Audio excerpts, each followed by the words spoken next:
everybody. Welcome to Wingman's Hangar, episode 58. This is an inside look at everything Star Citizen, Chris Roberts' new epic space adventure. We take you around the verse with all the teams that are making Star Citizen possible. Let's get to it. Come up today, we got the Oculus Rift. Where? In your hangar. Full-form feedback with your questions. A roundtable interview with the devs who are bringing you the Oculus Rift in the hangar. And we've got David Haddock in from LA to talk about Squadron 42. Should be fun. Let's get to it. What happened this week at CIG? Lots of new hires. In Austin, we have Jason Cobb in Austin. We have Kalex Renew and William Lewis in LA. And in Manchester, Luke Presley. We're still hiring, so get your stuff in to Cloud Imperium Games, hr@cig.com. Let me know. We need more folks. Ooh, what else is going on this week? Dogfighting. We got the servers worked out. We're now testing internally across multiple studios. Dogfighting. I'm looking at you, Maverick. Watch out for Dakota. Coming at you. The Vandal Scythe is near completion, and it's ready to kick some dogfighting butt. And, of course, RSI comments are revamped, and we're restoring all the old comments. If you remember the way it used to work on the com links, is the forum wasn't associated with them. So right now you put a link or a comment about the com link, comment about the com link. There's some alliteration action for you. But essentially it will now be attached to that com link rather than in the forum. So it's going to clean that up a bit, something you guys asked for. And of course, Next Great Starship, episode 1.4 aired last Friday. Really cool. And the wild card winners were announced and saved. And you got to look at the new Mustang. Very, very cool episode. Sandi does an amazing job with that. I think if you haven't checked any of these out, you need to get on the stick, start looking at them. There's some really fun stuff happening there coming up. And of course, it wouldn't be a hangar without some fan gifts from Nikki and Ska. Hey everybody, we got a fan gift, and you know what that means. Ooh, it says Wingman. Let's see what it is. It says, thanks to Chris Roberts and the team, which is all over the place, from Nikki and Ska. Well, what did you guys send us? But you know, I already like the look of this already. Mark, what do you think? It's looking good, isn't it?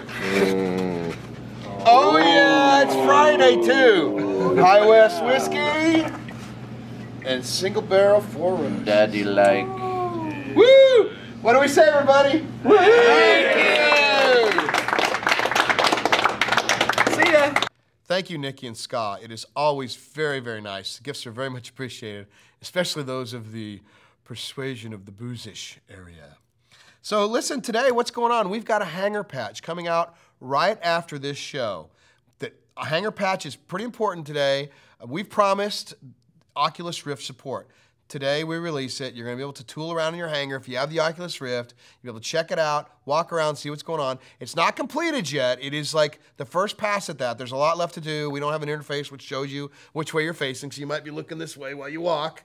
But you know, that's okay. First pass, we want your feedback. That's exactly what we need out of it. And earlier this week, I sat down with Jason Spangler, Kevin Saffel, and Tom Davies to talk about what it's like to play the Oculus in the hangar today.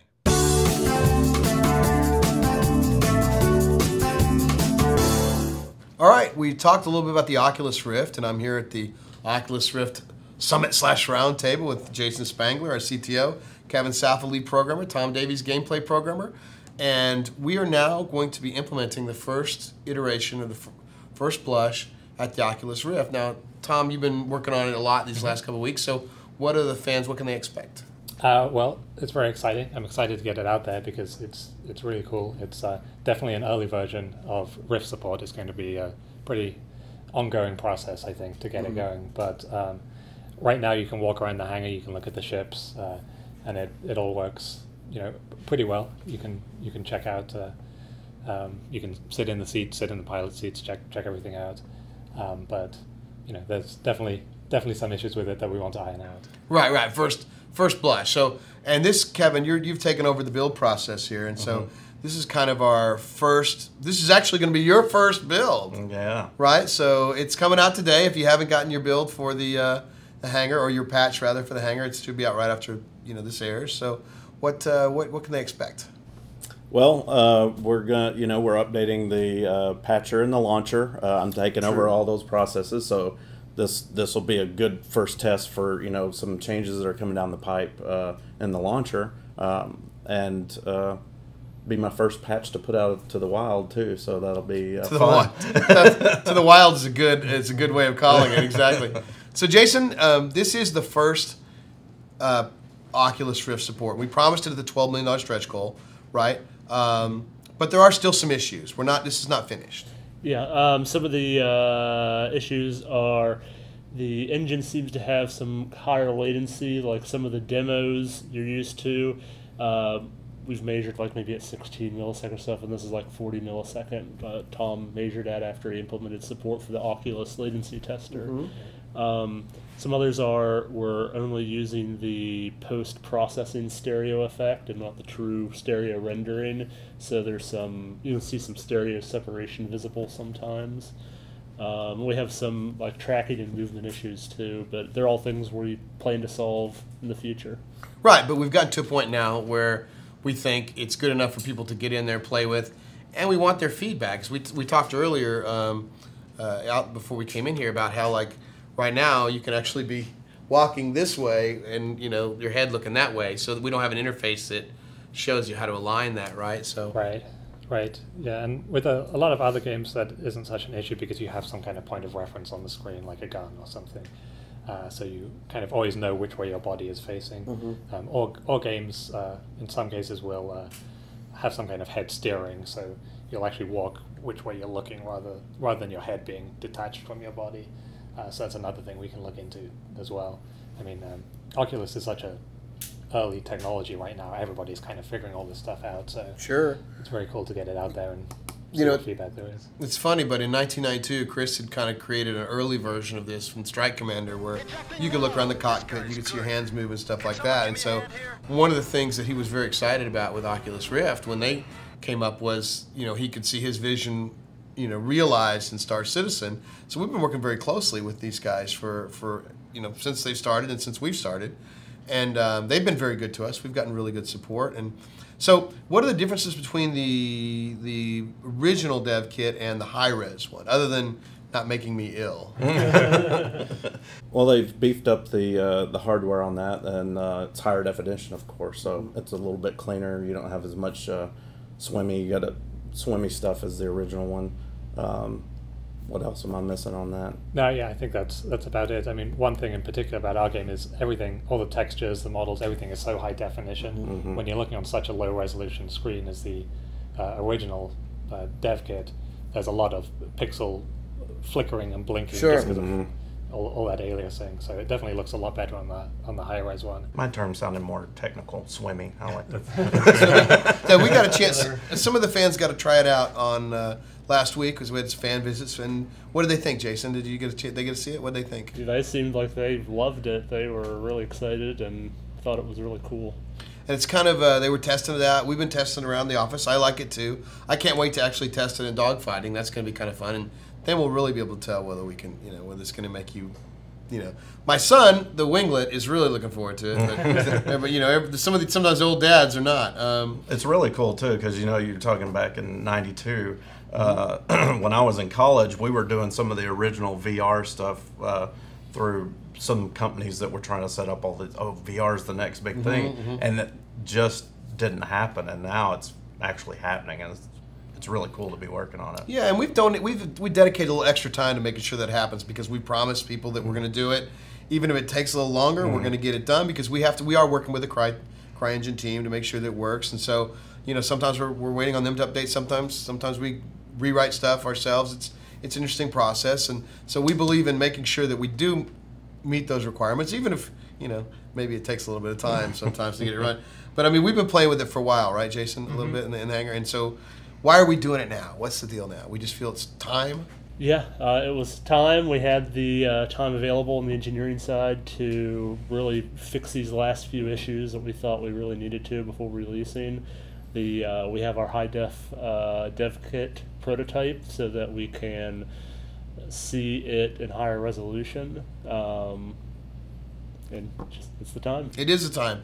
And the cool thing about this whole thing is that both our companies are crowdfunding successes, and we are big on finally letting the voices of the community or the world be heard on what they want. Clearly they want the Oculus Rift. Clearly they want Star Citizen, and clearly they want the Oculus Rift and Star Citizen, and that's happening now. So go get your patch today. You'll enjoy it. I think if you've got an Oculus Rift, great.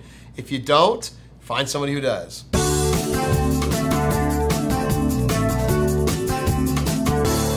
It's always good to see how those things are done with the Oculus Rift and the team that's behind them. And now, of course, it's time for... Feedback. Hey guys, how are you?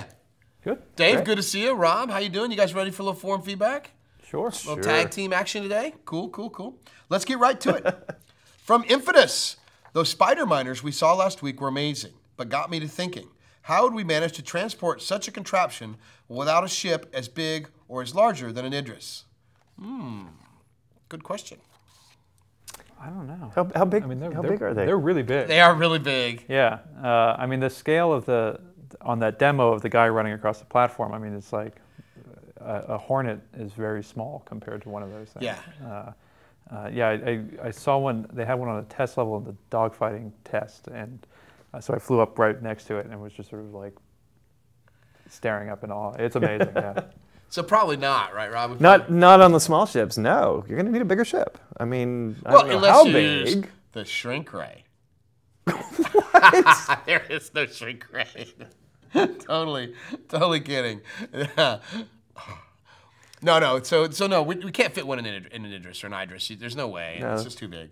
And they'll already be there. So it's kind of like there'll be corporations that own those, and they'll be there on the things that you can then get when you're there. Yeah, those are like real high-end things. Like Yeah, those and are maybe the there's highest bigger end ships that transport them later. I mean, we just showed a destroyer the other day. We just showed that off to everybody, so that's kind of cool. Yeah. All right, let's get right to it. From Darklander, what does a wingman do during the week at Cloud Imperium when not starring on Wingman's Hangar? Yeah, Starring. that's a big adjective, starring on Boring. anything. It's more like showing up. What does a wingman do? Yeah, well, to answer the question in all seriousness, meetings, and more meetings. We do a lot of coordination between all the studios, all the offices. My job is primarily to manage the Austin studio as well as check on the integration. The Austin studio is responsible for integrating all the bits and pieces into the game itself and the persistent universe. So there's a lot that's going on. We manage the teams in Austin. We work with the teams in Montreal. We support Chris in dogfighting in Los Angeles and Aaron in Foundry 42. So it's a lot. I mean, it's a many-hour-a-week job that is way beyond the 40 that we're supposed to work. But it's also a passion, and that's what we do. So I manage the Austin studio is the short answer to and I star. Way too late for that. I star. Yeah, I know. Way too late for that. Too late for that. All right, from Isenix. Back in the day, the Star Citizen PU was built for solo players or small groups of players, with their citizen dossier highlighting their exploits as they journeyed through the verse and potentially became famous, has the rise of popularity in organizations changed that mindset? That's a good question. Quick answer. Hey, we're doing short answers again. No, it hasn't changed that Right, focus. exactly. It's something we've planned for all along. So we're still planning to support that whole range of, soloists can go out there and wander around and do their thing, and small groups. So we really want to support small groups as well. And while they may not be able to do things as epic as the very large groups, there will still be plenty for them to do to gain a reputation. Right. So we're supporting all of that. Yeah, and it's exactly right. If you ever played Privateer or Freelancer, you'll know exactly what kind of game we're designing for people. And, it's there. If you think of it like buckets, so there'll be things to do for the big ones, there'll be things to do for the mediums, and there'll be things to do for the smalls. And, I personally like to group play with people, but I also like to sometimes go out and just, play by myself.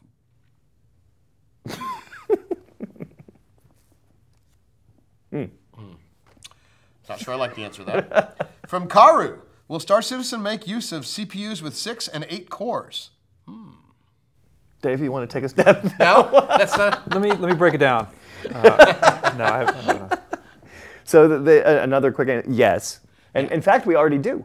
But the engineering team has plans to further support that, to extend the capabilities of the engine to use it better. So we'll be taking advantage. I mean, that's one of the things that Chris has always said, is that we're going to be supporting those with very high-end machines, because nobody's out there doing that now. And that's part of our message, our core message. So you bet your bippy we'll be supporting that stuff. From Loopy Dog. Right now, you get stuck on seats in the Freelancer without a suit. I wouldn't want to buy a suit and not be able to get out the door. Are the airlocks on ships going to have size ratings?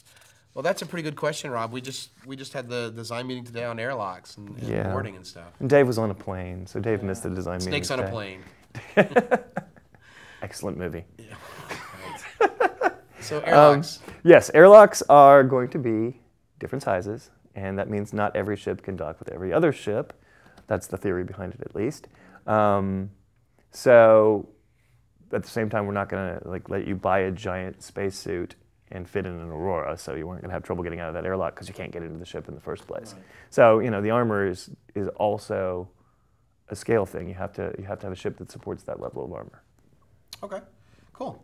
From Beltran, will our avatar actually speak during the Squadron 42 campaign or even in the persistent universe? And if yes, are there going to be multiple packages of voice sets?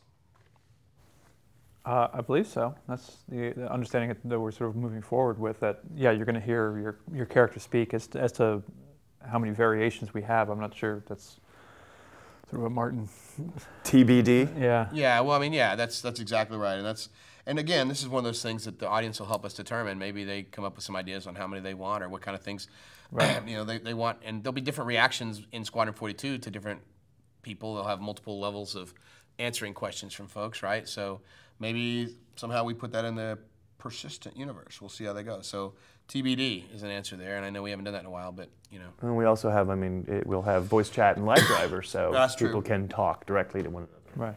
Right. From Shrike, it has been said that we will be able to upgrade an LTI Aurora to an LTI Mustang for free once it's released.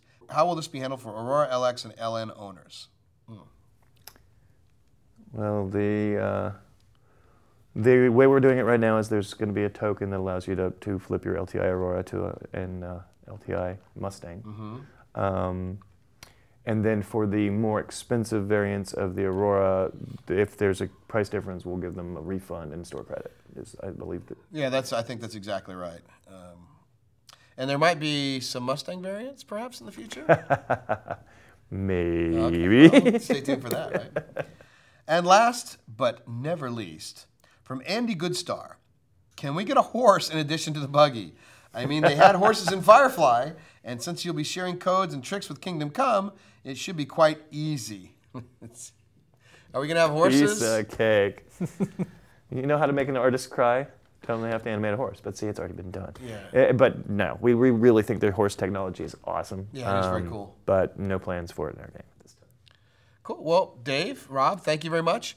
And now it's on this camera. So it's time for Mike Morlan with this week's Most Valuable Post.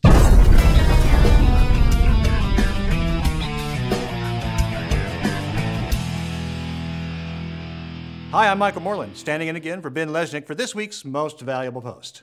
This week's MVP goes to Markemp for his post, How to Create Your Own Art Using RSI's Assets.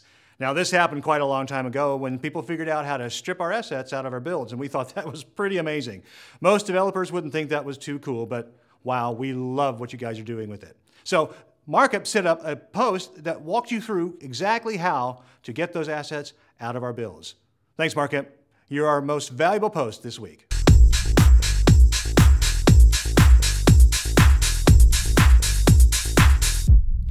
This week's fan focus is Caden Welborn. He and a group of his friends got together and created an entire Star Citizen soundtrack. It is really, really cool. Let's take a look at listen to some of the songs. Some of my favorites on there are Delivering the Stars by Nicholas Fitzgerald. So cool. Love that stuff. Love it. We have To War by Caden Welborn. These guys, very, very talented. Loving it. And we have Decadent by Leth River and Nick D. Wow. And it wouldn't be complete without Sunk in the Void by Yuchen Tian. And I hope I didn't butcher your name. But some of this music is fantastic. They've got about 22 tracks on there. Go in there, take a listen, download it, put it on your iPhone, iPad, whatever, your Samsung. It's really, really cool. These guys have gone out of their way to create something very fun and exciting and engaging for the community, and it's our job to support them. Well done, fellas. We appreciate it. That's this week's Fan Focus. Wow, that was really, really cool. It takes a lot of work. and a lot of passion, and we appreciate that. Very, very cool fan focus. So look who's here, everybody. Dave Haddock, and we saw him earlier, obviously, but you know, you're going to be this week's guest, and so as the lead writer, we met Phil Miller last week on the show, and we talked a little about the mining colony and what's going on. And so as the lead writer of Squadron 42, I'll bet it's a fairly challenging project. Yeah. I mean, there's a lot to account for. I mean, it's a pretty sprawling, epic story, and then mixed into that is with all the wingmen and the personalities that you have to kind of manage while on board the ship. It's a lot of variations, a lot of characters, a lot of stuff to keep track of. It's true, and you have to. I mean, you can have variant answers, or what happens in the story actually can change the direction it goes. So it's got to be like writing multiple stories at once. Yeah, it's really crazy. I had no idea. I mean, you play games like Last of Us and Call of Duty and stuff like that, and it's a kind of a very linear, progressive thing. And so you think that it's a very straightforward method of storytelling, but even those, I mean, it's a really complicated media. So right, and the onus is on us to get something done exactly right. So we're doing like episodic adventures, right? So we'll be releasing episodes at a time. So right. Is it going to be like the old serials where you have a cliffhanger every now and then, or what's going on with that? That's the idea at this point. I mean, I think with the serials that we've been doing on the website, we've already kind of established that as our kind of fun way to tease the fans. Right. But I think it's, and we actually just recently have been discussing like what exactly are the sort of episode breaks for all the missions and stuff to make them manageable and to have the stories feel contained but still building towards a larger story. But yeah, I think you got to end on that sort of cliffhanger, dying to get the next episode to keep on pushing forward. Right, and it shouldn't be too long a wait between episodes for people to get in there and play. And it is kind of a prequel. It does kind of set up the big universe. And you've been writing most of the fiction that's on the website. So, do you have any favorite characters? Do you have anybody that you really, really enjoy writing the most for? Or? Yeah, I mean, weirdly enough, the one I surprisingly find a lot of fun to write is the Congress Now ones, where it's just the transcripts of congressmen yelling at each other. I don't know why, but for some reason it's so much fun to write, because you just get these personalities and they're always just bickering and sniping at each other. And but yeah, I mean, as far as the fiction goes, I mean, I like Kid Crimson a lot, just because I love that type of pulpy noir novels. And the Tanya stories I actually liked a lot as well. So yeah, everyone's got kind of their own appeal, but. Do you think we might see some of those people in the verse somewhere? I think so. I think it's a good possibility that, I mean, it's basically painting a big bullseye on them. They're probably hoping that they live past hour one. Yeah, well, I doubt that. I mean, probably not. Yeah. All the people with I Heart Dave Haddock bumper stickers will protect them. Right. And so in hour two, when they die, yeah. Yeah, it'd be fun. So you do enjoy it. I mean, you've kind of been able. I mean, writing these like short stories is kind of able to. You got a Creative Jones going. You can literally have some fun and go all these different directions and imagine this giant universe and all these political agendas and things that are happening. And right. No, I mean that was the thing. It was actually the best way possible to kind of start tackling the universe, because I mean those were coming out.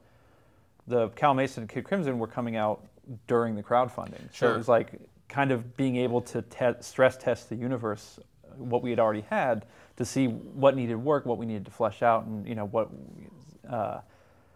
still needed to be explored. So yeah, no, I mean it was a great opportunity to kind of test the limits of where we wanted the universe to go. And we'll be seeing some more stories from some of the characters that you've talked about, but there might be some new ones to be introduced going forward. And yeah, we have we have a new serial that's posting right now, and of course there's stories in Jump Point and stuff like that. And so yeah, there's a whole slew of characters that are, progressively kind of coming out to keep everyone entertained as they wait for the game, and And then the plans when the game comes out and the lore is created by some of the fans out there by themselves, we might be able to pick up some of the things that have gone on and create lore around that. Absolutely, build upon their stories. You're the guy who kills Dread Pirate Roberts. You get in the the Galactopedia. Someone might write a serial about you. What about the guy who kills Wingman? Well, it'll take 5 minutes. Says my wife.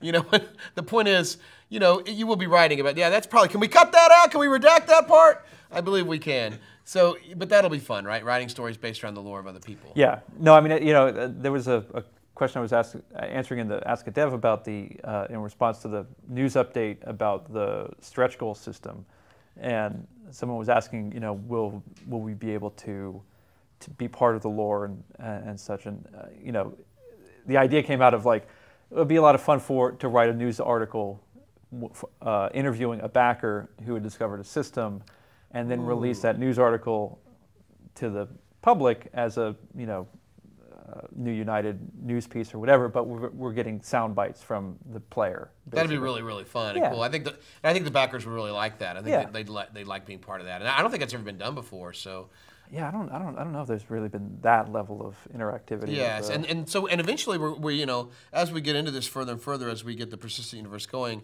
we'll start writing for the meta events, the large global events that are going on throughout the universe, which will be fun too. Who's fighting who, where a war breaks out, what's going on in the system, right? Are we colonization, all that kind of stuff. So there's a lot of fiction to be written. For Star Citizen. Well, and it's there's aside from the stuff that we come up with, there's the stuff that we have to adjust to based on what the players do in the game. So it's like kind of two levels of we have our plans, they're going to have their plans, and we have to figure out which way the universe goes based on what people do. Now that also happens in Squadron 42 because you can take multiple paths, right? And so yes. We talked a little bit about that, but it's kind of like it's got to be huge. I mean, you got to think a normal script for linear stories, what, 110, 120 pages? Usually 120. So what do you think this is going to end up being? I have nightmares imagining the stacks of paper that the script is going to be.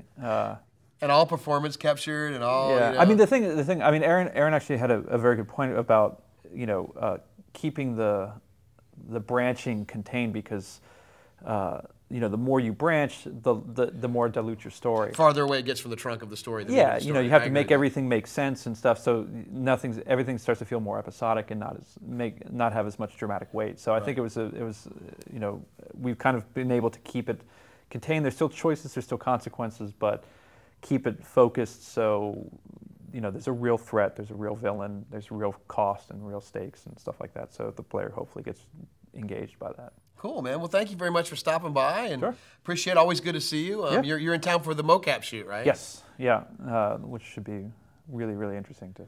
I've never seen one of those things live, so I'm full performance capture. I mean, it's audio, it's face, it's body.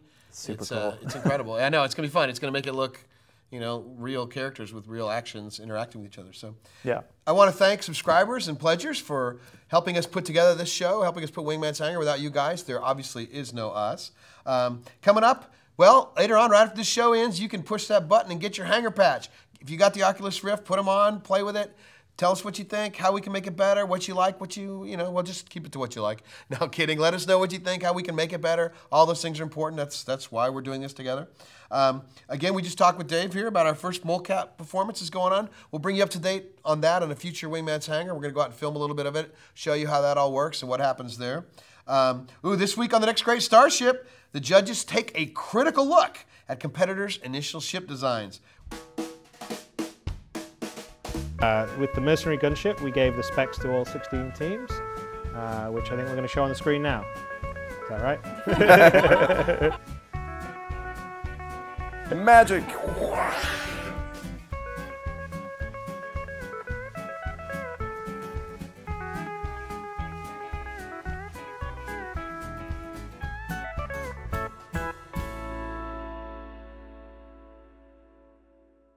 Watch for episode 5 coming up this Friday. It's going to be really fun. Those guys, there are some insanely talented people on that. And Sandi and the Chris's and Sean and Mark and the gold shirt. The gold shirt, man. It's a great shirt. I know, it's a great shirt. Yeah, that's a word I haven't heard used describing that shirt, but I guess so. Coming up next week on Wingman's Hangar, we're going to take a look at damage states. What's that mean? Well, you'll have to watch next week to see. Okay. Subscribe to our YouTube channel. That way, whenever we have something going up on YouTube, you'll be the first to know. You'll find out what goes on in video with either Sandi and Next Great Starship, Wingman's Hangar, 10 for the Chairman, all the cool stuff that we got going on. You'll be one of the first to know when it's posted. Submit your questions on the RSI forum. When you have questions you want answered on forum feedback or 10 for the Chairman and Subscriber Den, make sure you get them in. We put a forum feedback thread up. I believe it's on every Friday. We've kind of still getting into the new flow now that we're on Wednesdays. We'll put the thread up there. You put your questions. We'll pick a few. We'll answer them. That's where we get our forum feedback. Without you, we don't have a forum feedback. And Remember, Wingman's Hangover is 15 minutes after the show. Yeah, we'll have a little informal look. Yeah, right, informal, any more than it can be. We'll just talk together, have Skype calls. We'll get in chat roll, get in chat, communicate, talk to each other directly. Let me know what you thought, what we can do better. And it's your way of getting your voice heard while it's pressing it on your mind. Not even sure if that's actually the word I'm looking for, but it's a good time anyway. Remember, if you want your stuff featured on Wingman's Hangar, send it in. We just might use it. Where are we going to see them, guys? In the verse.